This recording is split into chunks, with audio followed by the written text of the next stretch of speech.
I'm not going to say photographers don't take time to edit. Obviously they do. Yeah, so on paper, once you get to this point, on paper, everyone's going to look the same. Exactly.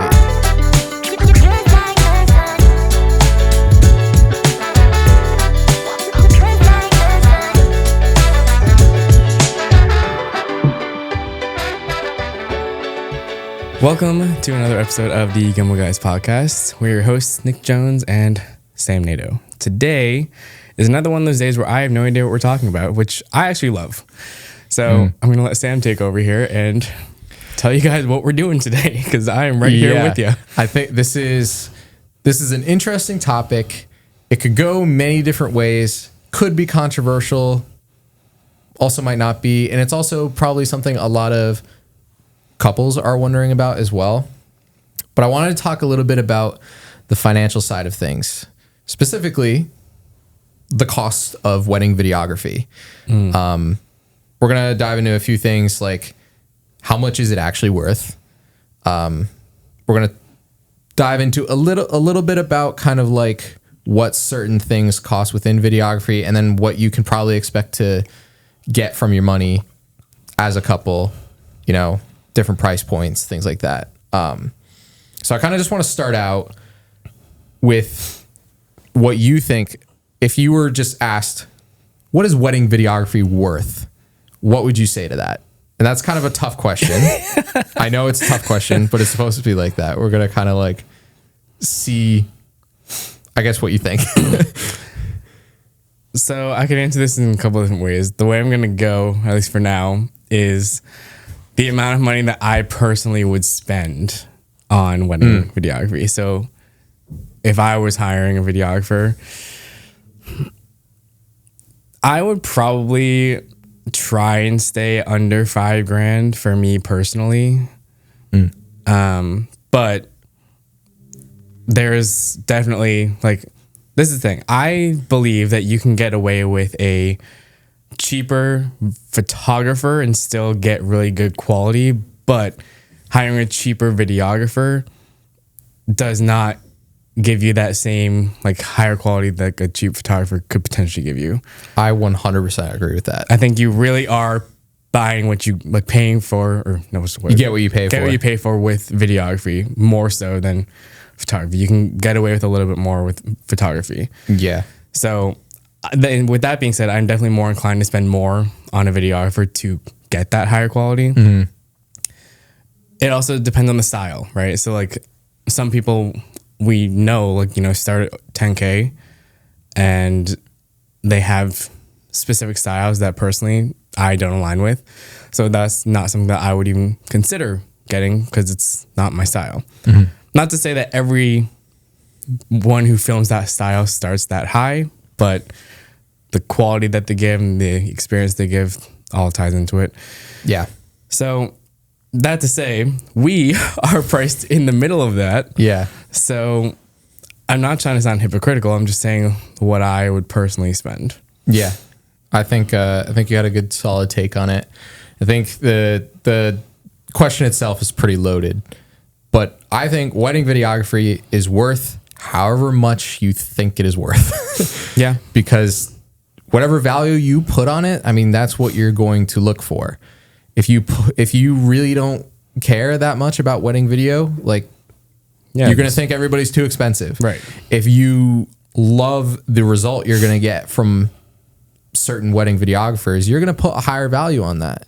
And I think there's a lot of differentiating factors that actually go into the price points. Like, maybe some people are just throwing numbers out there, but I would say pretty much the majority of wedding videographers and just wedding vendors in general, it's like the prices are the way they are for a reason. And kind of want to, just to give people kind of like a spectrum, I kind of want to go through, I guess, different tiers of what people can probably expect to pay for wedding videographers. So I think the first tier is anywhere from $0 to $1,000. And that is like the pure amateur who's like never shot a wedding before. A friend of yours who's like, oh, like, you'd be my first wedding. You can pay me like $500 and I'll shoot your wedding for you. Or free, you know? Yeah, exactly. And I'm also not going to make a blanket statement and say that's a mistake for hiring that person, because you could very well get lucky with somebody who is a talented videographer, but maybe they just haven't shot a wedding and they're trying to break into the industry.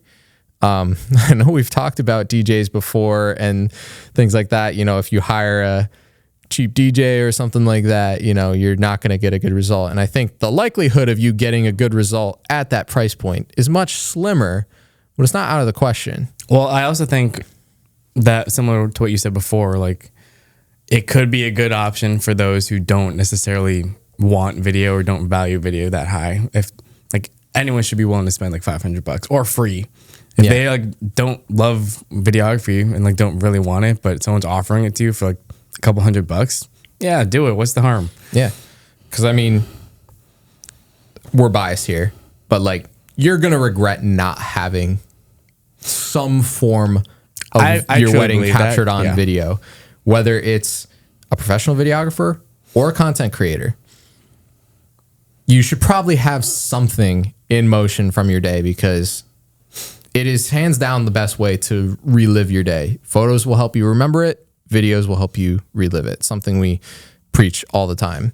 Okay, so from 0 to 1,000, what's the tier 1? What's tier 2? I think tier 2 is, I'll call it 1 to 3K. I think that's pretty safe. Yeah, but there's kind of like a little gray area at the upper side of that. The 2 to 3 can be very different from like the 1,000 to 1,500. Yeah, and I think this area is for, I'm not going to call them amateur, I'm going to call them beginner videographers who may be in their first or second year of business, and they have a few under their belt, but they're still kind of like getting into it. And then I think that's accurate. The other part of this group of videographers is the lower end studios. So I think there's a lot of studios who try to like seep into this price point, like the $2,000 price point, just to kind of like price cut other competition. You know, all these studios are trying to do volume. Right. And so I think some of the lower end ones who they're probably not paying their shooters a livable wage are in this price point. And I think it's also an area you probably have to be careful with. So like definitely do your research, but you can definitely still find some good videographers.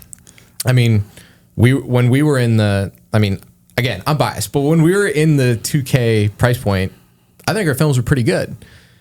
Better than other people who were in the 2K price point at the time. But I agree with that as unbiasedly as possible. Yeah. But it's because of our experience prior. Like, again, we knew how to edit. We knew how to film more than like someone who just picked up their cameras. Like, I'm going to shoot weddings this year. Like, also I think this price tier specifically is really catered for solo shooters. It's not necessarily taking into account 2 shooters. Mm-hmm. That's actually a really good point. I didn't think of that at first. But yeah, definitely still be careful in the price point. You know, look out for some of those studios. You know, you might get a decent result from the studio, but sometimes, you know, you might not get the same videographer that may have shot like a good featured film on their website. You might get somebody else. You might have people not show up. You know, there's a lot fewer things you can control in that realm. And then you're also, you know, there's going to be people who don't have as much experience, don't have as many reps in that price point. Yeah. So I think the next one would probably be, I think 3 to 5K. I would say is like another like middle ground. I think so. I would say there's actually not that many. I was about to say that. Pricing group. It's kind of no man's land here. And we were there for a little bit because we were just a couple of years in, but we had like good films, but we weren't at like the quote, like luxury. We had the quality of films to probably be in the next tier up, but experience wise and like just only doing it for a couple years, we decided to stay in that tier. Yeah. And I mean, could we have been getting paid more? Yes. But it was beneficial in the sense that we booked a lot. Yeah. So it was very easy to get couples to book with us. Yeah. And I think a lot of the I'll call them higher end studios will use this price point. Usually you don't really see any kind of like larger studios going above this. I think any of the studios with, I'll call them better reputations, are probably in this area. They have a little bit more money to pay their shooters good rates, but you know, they're still trying to play the volume game a little bit. So they're kind of like hovering in this middle ground. But I think you can definitely get lucky with your choices in this. Again, what you're probably going to lack is a little bit of experience and reps, but also maybe not. It kind of just depends. There's less people to look for in this price point. Right. So you're going to have like slimmer pickings. So if I were you and you're unsure which direction to go, it's like figure out how much you value a good wedding video, and you're probably going to want to be either above this if you really value it, or you're going to want to be below it if you're just going to want to save some money. But yeah, there's kind of like that middle ground where some people are temporarily. Now, once you kind of make it up to the next tier, I'll call it, I'm not going to call it full luxury yet. I'm going to call it semi-luxury. Yeah. Or, I mean, luxury is It's even a definitely stretch. the tier right before what you would call quote unquote luxury. Yeah. And that's anywhere from, I'll say 5 to 8K. Do you agree with that? I was going to say like 5 to 9, but 5 to close 9. enough. Yeah, close enough. And now you're going to be looking at some seriously good videographers. Actually, wait, sorry. Before we get into this tier, I want to just backtrack one sec. Yeah. I think the 2 tiers before, one thing I wanted to say was where yes, they'll lack that experience and potentially lack the quality. It's another thing to be wary of, and like this could be risky, but could pay off, is I think that a lot of people in those tiers would potentially try to compensate for that lack of experience with like their personalities, trying to be like very personable and connect with the couple. But this could definitely backfire because of their lack of experience and coming on too hard. Yeah, I think it could go one of two ways. I think you could probably end up with somebody who's making really good quality films, but then their actual client experience isn't there yet, or vice versa. Right. That's what kind of happens in that middle ground. And I mean, there's probably, in some instances, you're still taking a chance on some people if they don't have as many years of experience. I mean, we were there. People took a chance on us, and we made great films, and that's why we kind of like are where we are right now. So kind of like back up to the 5 to 8K mark, back the to this semi-luxury tier. You're going to get more experienced videographers. They're going to be, a lot of them will be doing, I would say a lot of them will be doing this full time. They mostly shooting wedding videos as their main gig. For the most part, you'll also be getting mostly 2 shooters. Yes, which is pretty important in my opinion. The tier before this could go either way with solo or 2, but I think for this tier, this semi-luxury, you're most likely getting multiple shooters. Mm-hmm. Right.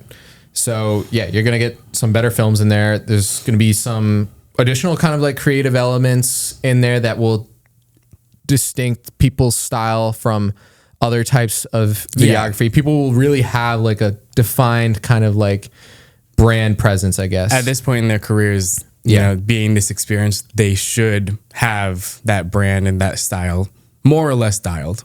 Yeah. And I mean, you're still not in the luxury price point too. So this is a great space where you know you're going to get a good product. You know you're probably going to get a good client experience unless you have somebody with an ego. But this is a good area to be in if you're willing to kind of invest in that.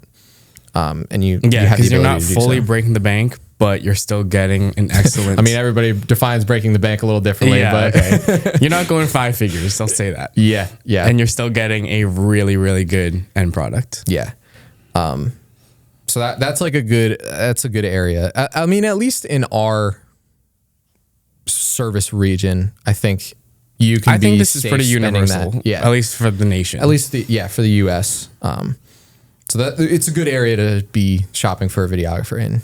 And then kind of like the next tier is anywhere from 8K to 10K and probably above. I don't think there's anything else after that. No, once you hit 10K, it's just 10K plus. Yeah, once you hit 10, yeah, there's a few probably like celebrity wedding videographers who are charging like 20, 30,000, 40,000 for a wedding.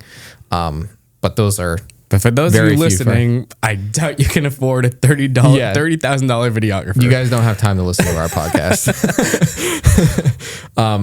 But yeah, you definitely gonna have people doing like this is their main gig most of the time. They have a strong brand presence. They've been doing this for years and years and years. They've developed their craft and they're shooting luxury weddings. Like, yeah. Potentially have a team. They do destination weddings. Yeah. All the above. Yeah. Yeah. And I mean, you're going to have a lot of different services to choose from, and you're going to have a lot of customization on this side of things. And you like basically anytime you book somebody in this price point, you can be, I'm not going to say 100% confident in your decision because you never can be. Yeah, exactly. But 99.9% confident. I'm sure you're probably going to run into people at this price point who have egos the size of their price point. For sure. So you got to be careful of those. That's why you always got to hop on a call with these people, feel them out, make sure you jive with their personality. But yeah, this is kind of like, this is the upper echelon. It's like, if you can afford it, go for it. You're going to get a good end product pretty much no matter what, if you're in this price point. What would you say, because we've talked about this off the mic too, like the differentiator between the semi luxury and like the luxury, like deliverable wise and like outside of the actual price point, what is the difference? I think basically after the semi luxury price point, you can't really add any more I'll call them physical deliverables to your wedding packages. You know, right. You can only add so many teasers or ceremony films or speeches films and things like that. There's only so many add-ons you can do. Yeah. So on paper, once you get to this point, on paper, everyone's going to look the same. Exactly. Yeah. Yeah. If you just looked at it side by side, you'd be like, why is this guy charging like $5,000 twice more? as much? Yeah, exactly. Yeah. But the difference is kind of in the intangibles. So if you look at those highlight films side by side, you might notice some different things. And, you know, you could maybe say one's not better than the other. It's essentially which, I guess, style you gravitate towards more. I think the higher price points is more people gravitate towards that style and it's more in demand. And that's why it's priced a little higher. The other thing, the major thing I think is the client experience and how they are as people, as business owners, as team members. Basically, like you will never book these people only through email or text message unless that's how they run their business. Like you're going to be hopping on a call with them. You're going to get to know them. And that's the only way they can kind of like explain their value to you. That's the major difference between those two price points is the overall experience and probably the end result of your highlight film, because you can't add any more deliverables on at that point. Right. And I mean, maybe things will get pricey if you're doing destination weddings and traveling and there's other additional expenses in your business, but that's kind of like the main differentiators there. And so I think there's a lot of people or a lot of couples who aren't super educated on the actual costs of these things, and they'll see these price ranges like how the heck will anybody justify even paying $5,000 for a wedding video? They think it's singular, you know. There's a lot of things behind the scenes that actually go into running a business. Just like any business, we all have expenses too. So I guess kind of like diving into that, pulling the curtain back a little bit, like I guess what sorts of things do we have to worry about in our business expense wise? Well, we have a lot of subscriptions that people don't really realize. Mm-hmm.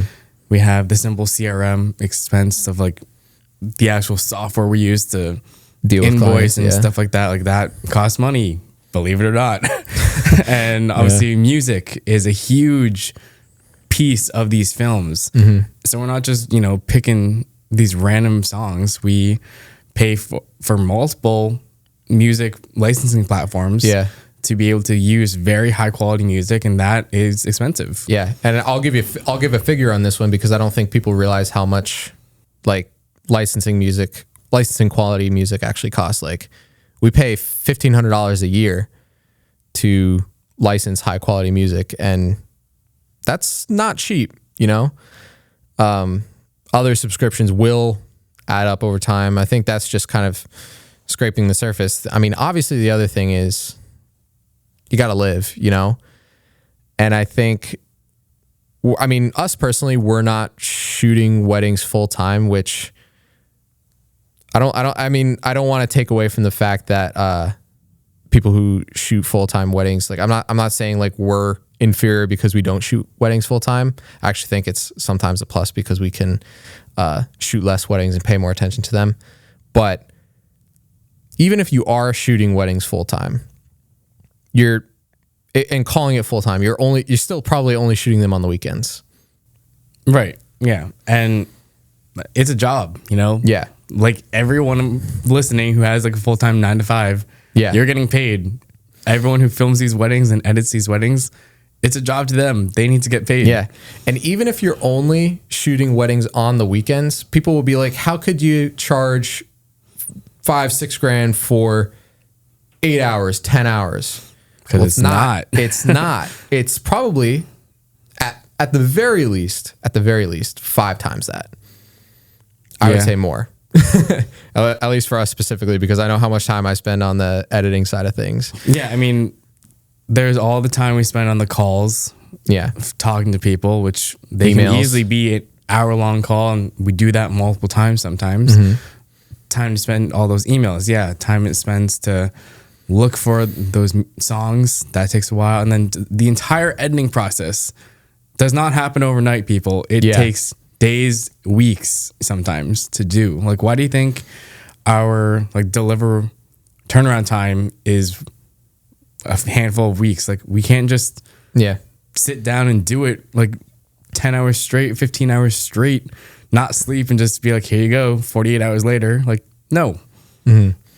Yeah, that's kind of like a pretty much a differentiator between any other wedding vendor, unless you're a photographer, but photographers don't spend as much time editing as we do. But it's a fact. They don't have to. Like, our work is backloaded, like 100%. The most work that comes out of any wedding is not even on the wedding day. Not even on the wedding day. It's after the fact. Yeah. For us. So you add up all those hours, you need to be compensated for that because it's your job. And people just see it as the singular event.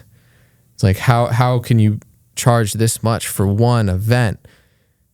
That's why, is all of those expenses that go into it. And I'm not going to say photographers don't take time to edit. Obviously they do, but we definitely take longer. So I think us and I'll group the photographers in here as well. We are the unique vendor because we have so much time before the wedding that we need to work on stuff. Just like everyone else, the planners, the florist, the DJ, they're all working for you prior to the wedding also. But unlike all of them, us and the photographers still work weeks or months after the wedding. Yeah. Every other vendor at midnight, whenever the wedding ends, they're done. # see ya. Yeah. They leave and they don't have to think about it ever again if they don't want to. But for us, we spend the next couple months still thinking about it and ending. Yeah. Leg up to why you see people doing this is a whole other issue, but why you see people going towards content creators a lot of the time is they also don't have as much of that back end stuff. Sure, they're probably doing some editing on the back end if they're going to throw together reels, if that's part of their package. But if they're the content creator that's just delivering you the raw iPhone photos, they upload it to Google Drive that night and you have the stuff the next morning. Right. So it's like there's a huge money saver there, and why people are going with content creators a lot of the time, because the actual time that it takes to produce that result is not as much. Time is money. The other kind of contributing factor to the prices of things, which we touched on in the price points, is the size of your team.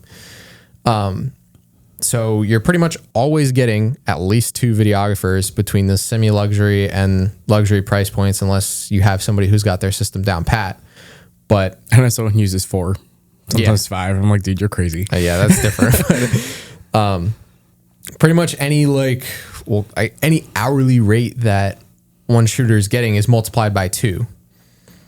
And the other thing that any good business owner is doing is, it's not just the actual people working that are making the money, it's the business entity that is making money. That is how any good business is run. They're charging profit on top of the work, which some people are like, why would you kind of like double those rates or whatever, like when it could be done for, you're only getting paid half that.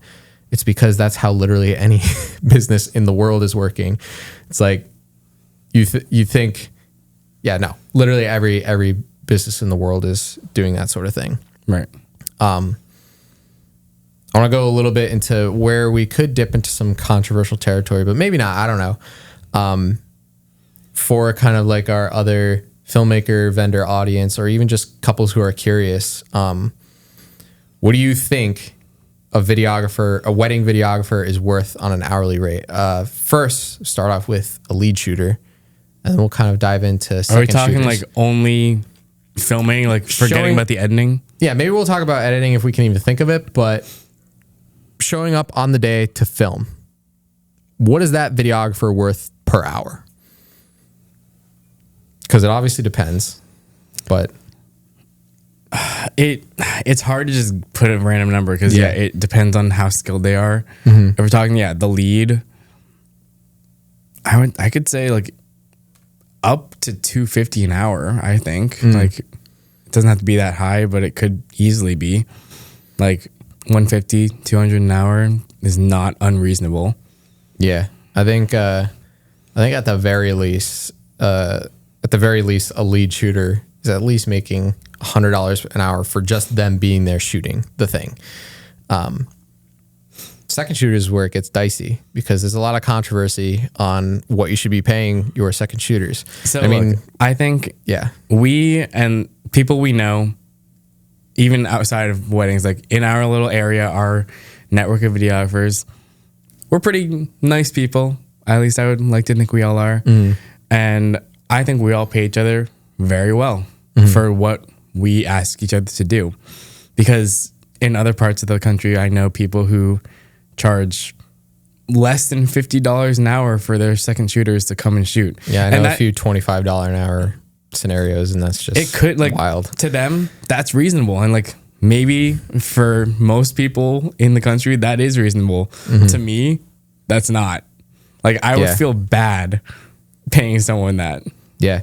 I mean, because the other thing is too, the position of a videographer, you could look at $25 an hour and be like, that's a great wage. Well, no, because it also, trying to relate this to like a 9-to-5 person, like working like a desk job, like what's a normal hourly rate for those people? Like $35 an hour, something like that. Like, I mean, I guess it depends. 35, 40 you an can hour. do all the math and stuff, but thinking about it like that and like relating it to those, like, okay, anywhere between like 25 to 50 in those eyes should be seen as reasonable, but like to me, it's just not. Yeah. And it's a skilled position too. So it's like you're going to be making more than what you're making as a cashier at a grocery store, because the job that you're performing has a higher level of skill and creativity to it than some other jobs that pay hourly rates. I mean, yeah, as like you said, it's a skill thing. So as it should be, the more skilled people should be getting paid more. Like I pay certain people more than other people because of their skill level and how much I trust them. Yeah.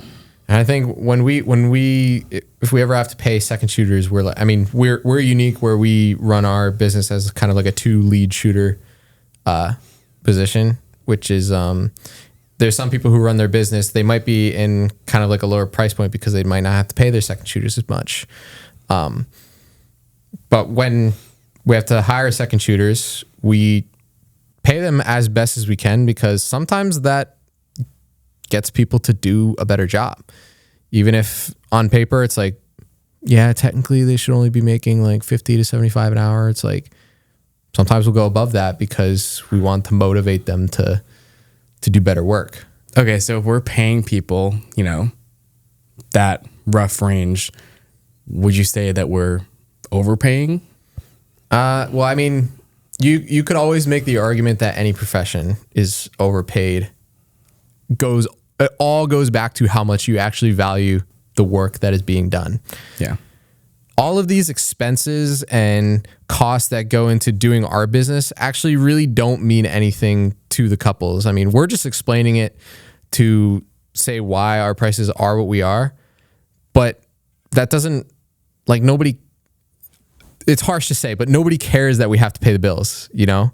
They care They don't. about the result that they're getting. They care that their memories are captured. And it's all about the price tag that they put on that, on how they decide how much it's worth. That's the only thing that actually matters. It's how much they demand that work is what controls the prices. And kind of like the actual end result you can deliver. So yeah, they don't care how much we spend on music licensing. They don't care how much our CRM software costs. No. They don't want to pay for that stuff. They want to pay for cinematic highlight films that capture the essence of their day. They want to pay for their whole ceremony, their whole speeches, whatever they want.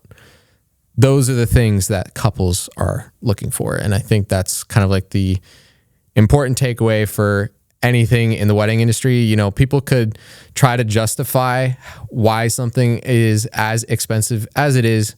It's all about the end result. I completely agree. That about does it. Anything else to add with, I guess, the financial side of wedding videography? No, I think we were like, this is definitely a topic I did not see coming, but I think we Good. we were pretty transparent, I think. I mean, I feel like it's a iffy topic. A lot of people don't really like to open these curtains talking about the financial side of their businesses, but I mean, we have nothing really to hide, so sure, we can talk about it. Yeah, and I think my last thought too is I think a lot of couples will inquire to videographers and photographers, or probably just any wedding vendor. It's like, can you send me a pricing sheet? And it's like 9 times out of 10, we won't get a response if we just send the pricing sheet, because our service is a high ticket item. As a sales tactic, you need to talk to people over the phone, over Zoom or whatever, to sell high ticket items. But because there's no possible way they could really fully understand the value until you actually educate them and walk through it. And that's something you can't really do by just sending a pricing guide over email or something. Right, because as you said earlier, on paper, everyone will look the same. Yeah, exactly. And which is why we run our business the way we do. When couples inquire, if you're someone listening to this wanting to inquire, it's like the first thing we're going to want to do is learn more about you as a couple, connect with you, see if we're a good fit. And then we're going to want to hop on a call to actually talk things through and figure out what you actually want. Because, you know, we might not be the best fit for you. You might be looking for something else that we can't offer. So it's just kind of like setting that expectation, making sure you're communicating is important to us. But yeah, kind of all about pricing with wedding videography. If you guys found it interesting, or if you have any questions about it too, just feel free to reach out, send us a DM, comment wherever you're getting the podcast. Give us a follow on Spotify, rate us 5 stars, subscribe to us on YouTube, follow us on Instagram at SeaMount Weddings. And if you're going to book a 2025 or 2026 wedding, it is SeaMountWeddings.com. Did I forget anything? No, I think that was everything. I'm getting it pretty good now. All right. We'll see you guys in the next one.